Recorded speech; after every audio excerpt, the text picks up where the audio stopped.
Hey everyone, welcome back to another review for the 8th and final season of Game of Thrones, looking at episode 2, titled A Night of the Seven Kingdoms. Okay, so where to begin with this one? As a super fan of the series, I of course loved seeing all the characters interacting and spending time together on the night before the battle, but at the same time, I'm already so heavily invested in these characters that I was hoping for more story development, as I felt this episode slowed down the momentum they created in the first episode. I get that this was basically a deep breath before plunging into the misery and despair of the approaching battle, but for me at this point, I just wanted the story to move forward. That being said, I still very much enjoyed the episode, as for me at least, it contained some of the most emotional moments in the entire series. So diving into my top 5 moments of the night, I'll start at the very end with Jon and Dany in the crypts of Winterfell, discussing his true origins as the son of Lyanna Stark and Rhaegar Targaryen. I hated this scene, but still had to include it in my top 5 moments because of how impactful it was to the story. I have nothing against how the scene was made from a production standpoint, but I do have a problem with Jon revealing a secret that important and devastating moments before they had to fight for their lives. The only justification I can think of is that Jon might not be able to fight at his best if he's burdened with the stress of holding on to this secret. But by telling Dany, all he did was pass that stress onto her, a dragon rider who, aside from perhaps Bran, might be the most crucial person in the entire battle. To me, this felt like another easily avoidable mistake from the Stark men, like watching Ned when he told Cersei about his plans to expose the truth, or watching Robb marry Talisa instead of the Frey girl. I can only hope that it works out better for Jon than it did the others. At number 4, there was a scene I enjoyed infinitely more, and that was watching little Lyanna Mormont telling her cousin Jorah basically to piss off when he tried to stop her from fighting in the battle. It seems impossible not to love this girl, who in my view is the biggest badass on this show since Khal Drogo. Give her a few more years and a few more battles under her belt and she'll be unstoppable. Although the interaction between Sam and Jorah that followed was more important to the story, it was Lyanna's moment that stole the scene, made even better when she stopped herself from leaving to wish Jorah good fortune, because it's great to see that beneath that tough exterior she does have a good heart and cares for her family. At the number 3 spot, I chose Jon's War Council before the battle, where our heroes gathered to discuss their plan. While I loved seeing so many of my favorite characters in a room together, it was pretty heartbreaking thinking about how many of them will likely be killed in the next episode, a feeling that was lurking in the background of every scene. Concerning their actual plan, the idea to lure the Night King out into the open doesn't quite make sense to me, as I don't see why the Night King would risk attacking Bran in the middle of a battle, when he can simply surround the castle, defeat them, and then kill Bran once it's over. But since Bran came up with the plan and he has more experience with the enemy leader, maybe he knows the Night King is arrogant or impulsive and won't be able to wait. I was also a bit confused as to why they didn't discuss the enemy dragon in more detail, but it might be assumed that the other dragons will take care of him. At the number 2 spot, there was the scene that almost made it to number 1 because I loved it so much, and that was seeing the Night's Watch veterans, Jon, Ghost, Sam, and Ed all gathered together one last time, discussing how far they'd come and the friends they'd lost. In this moment, it seemed no bond in all the world was stronger than that of these 4 individuals, who'd been together since they were first recruited into the Night's Watch, were among the first in the 7 kingdoms to face the White Walkers in battle, and were now leading the effort to save humanity from the coming darkness. Although both Jon and Ed have changed a lot, nothing is more impressive than Sam's transformation from a self-proclaimed coward who couldn't hold a sword to the first man to kill a White Walker, proudly listing his accomplishments before demanding a place in the final battle. Also, Ghost is back, which is awesome, though he definitely deserved more screen time. And finally, for my number 1 moment of the night, I chose the scene which inspired the title for the episode, when Brienne of Tarth finally fulfilled her lifelong dream and became a Knight of the Seven Kingdoms. There's a lot to say about this one, so first of all, just as a beloved character, I nearly had tears in my eyes, seeing how happy she was at the end of the scene.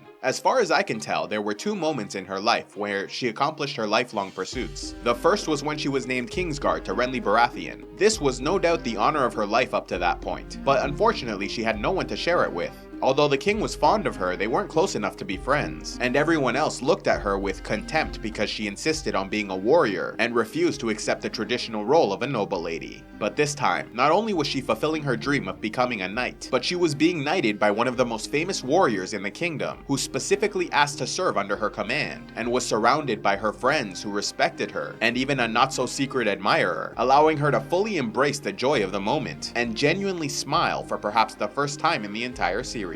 Now, aside from that, there's also the historical context of this scene, which makes it even more interesting, as Brienne of Tarth, in the books at least, is a descendant of Sir Duncan the Tall, a famous knight who mentored a young Targaryen prince nicknamed Egg, who grew up to be King Aegon V. Their stories, known as the Tales of Dunk and Egg, were combined in a book titled A Knight of the Seven Kingdoms, which makes it pretty amazing that his descendant Brienne was continuing his legacy. They also shared another similarity, as some say Sir Duncan the Tall was never actually knighted, and lied about it all his life, meaning that before this scene, both Brienne and Dunk were tall and skilled warriors that should have been knights, but technically were not. Yet another interesting note about this connection is that Sir Duncan the Tall and his king, Aegon V, both died in the tragedy of Summerhall during a failed attempt to hatch dragon eggs. As Summerhall burned, Sir Duncan died heroically, possibly saving the king's grandson, Aerys, and granddaughter, Rhaella, who was pregnant and gave birth to Rhaegar Targaryen moments later. Among those in attendance at this tragic event was a woman known as Jenny of Oldstones, a friend of the Woods Witch who prophesied that a prince that was promised would be born from the line of Aerys and Rhaella Targaryen, who were the parents of Rhaegar and Daenerys and grandparents of Jon Snow. Jenny was a common girl but married Prince Duncan the Small, a son of Aegon V, and so the sad song, which Podrick Payne sang while they were gathered by the fire, was about Jenny of Oldstones, who was there at Summerhall and saw the deaths of the people she loved. Although no one died this episode, the best kill of the night goes to Tormund's story about killing a giant at the age of 10 before being fed giant's milk by his wife. As the story got increasingly crazier and everyone looked at him with confusion, I couldn't help but think that this story probably killed with wildling women. For the best line of the night, we go to Jon, Ghost, Sam, and Ed on the wall, when, after recounting all they'd survived and the friends that were gone, Ed said in a voice both proud and sad, "Last man left, burn the rest of us." Exploring some other interesting moments and final thoughts, when Arya was in bed with Gendry, a thought came to me, and was combined with a feeling I got while Tyrion was talking to Jaime about ripping Cersei apart once he was an undead white. I think it may be possible that after Tyrion or Jaime is dead, Arya will take their face, go to King's Landing and kill the queen, but after that, I think she might reunite with Gendry, who will then kill her, and take off his face to reveal he is a faceless man, settling their outstanding business, as the real Gendry will have died during the Battle of Winterfell.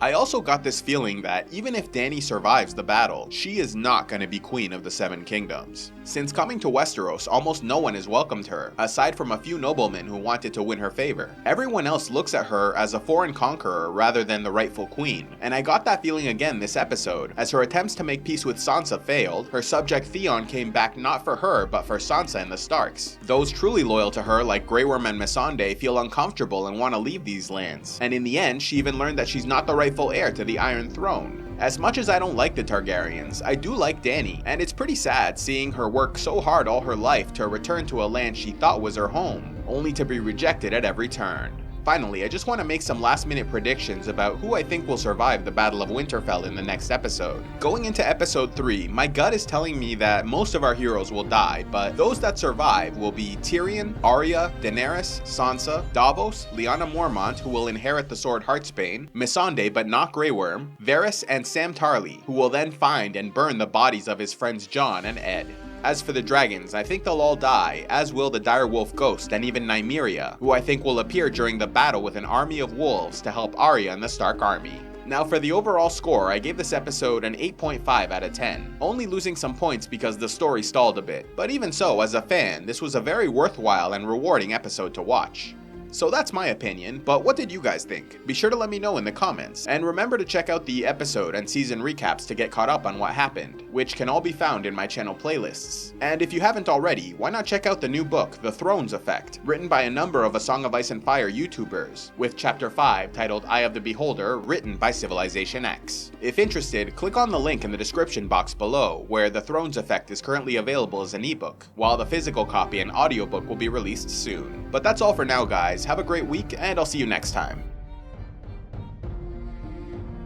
Love Game of Thrones? Then be sure to check out the new book, The Thrones Effect, written by a number of respected A Song of Ice and Fire YouTubers, including GOT Academy, Because Geek, Secrets of the Citadel, Grey Area, Ideas of Ice and Fire, History of Westeros, and Smokescreen, with Chapter 5, titled Eye of the Beholder, written by CivilizationEx, exploring the various ways the characters can be interpreted, as well as how the audience reacted to their decisions. If interested, click on the link in the description box below, where The Thrones Effect is currently available as an ebook, book, while the physical copy and audiobook will be released soon. A special thanks to all those who contribute to CivilizationEx, like Sir Tanner the Skinner, Kristen Green Eyes of the Company of the Cat, John Shadowcat, and Fen the Sundowner. If you'd like to help CivilizationEx, click on the Patreon link, and please be sure to like, subscribe, turn on notifications, and click on the links to see more.